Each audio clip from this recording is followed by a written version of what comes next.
Well, how did you come across this project in the first place?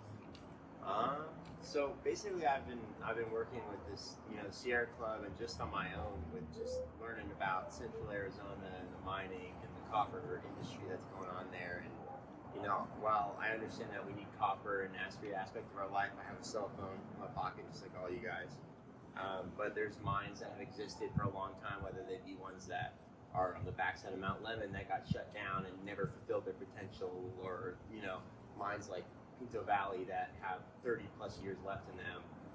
I think that there's other projects like Oak Flat, which I've done in the past and looked at in the past, which mines that people are proposing that don't necessarily need to happen in the near future, if ever, because there's so much other mining going on, mostly from foreign copper companies and people that use the mining laws from the 1800s in this country to basically stake a claim and say, hey, this is mine, and the federal government has to basically say yes to almost everything they want.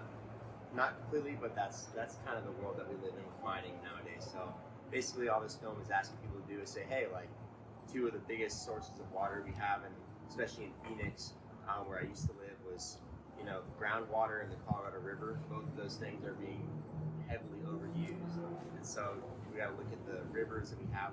The Salt River, the Gila River, that makes up the other third of the water that goes into the metropolitan area up there.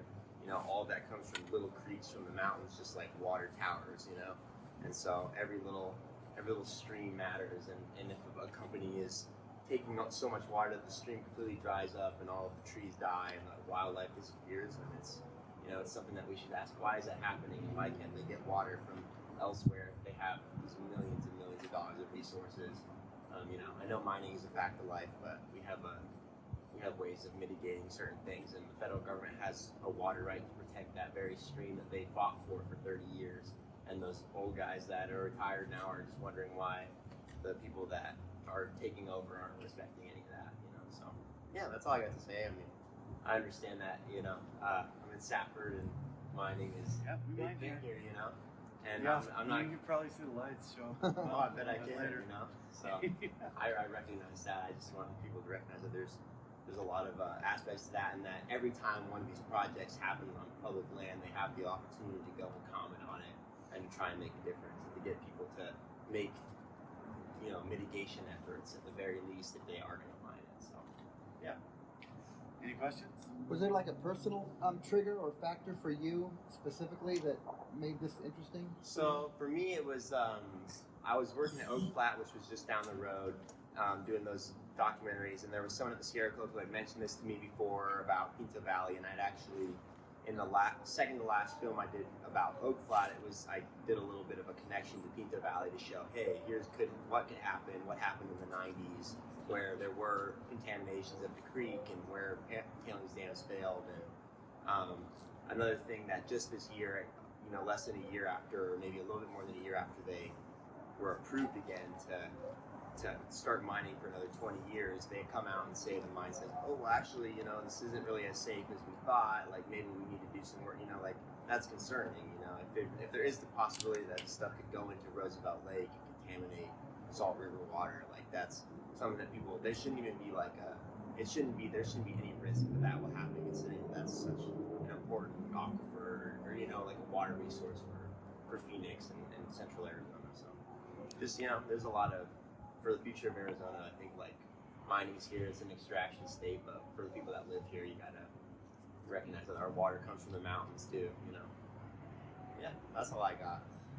I think you do recognize, though, that one of the problems, and I think it's just in Arizona, maybe it's other states, is that we don't have any, the laws regulating, as it showed the movie, the groundwater versus surface water. Yeah. And so the federal government can control the surface water and regulate that. But this groundwater, where they're pumping the water and drying up, which is where the surface water filters down to, that's the problem. Yeah. And that's what the people who want to solve this problem, I think, are trying to address, is to get the state of Arizona, and maybe with a more progressive governor that realizes the water issue, she'll let bills come through that will regulate. Because without regulation of the underground water, yeah, it's it's a done deal. There's no solution. There's no solution. I completely agree, and I think that's the only biggest, solution. the biggest, I say action item we can push for in this film is to ask for the current governor to respect, what other governors have done in the past and say, hey, these are important. There's only 2 areas in Arizona that have regulations on groundwater, and those are done by the state of Arizona, and they're really small geographical areas, and I can't remember the reason why they regulate the groundwater only in those places, but so that they can be done. But it's not just mining either. Cacho, pistachio farms in Wilcox are one of the most water-consuming products grown. The alfalfa that's being grown in Wilcox, you know about that.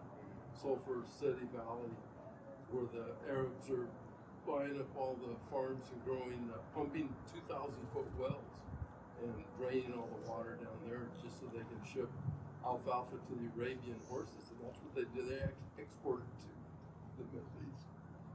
Yeah. So mining, though, is Well, thank you. Appreciate it. Thank you all for So you have a Q&A and another screening coming up this week, is that right? Yeah, it's going to be a virtual one, and it'll be with the people that were in the film, and they'll be answering questions. It'll be through like a Zoom event. So if you guys go to the everylastdropfilm.com, there'll be a link up there in the next few days to sign up for that.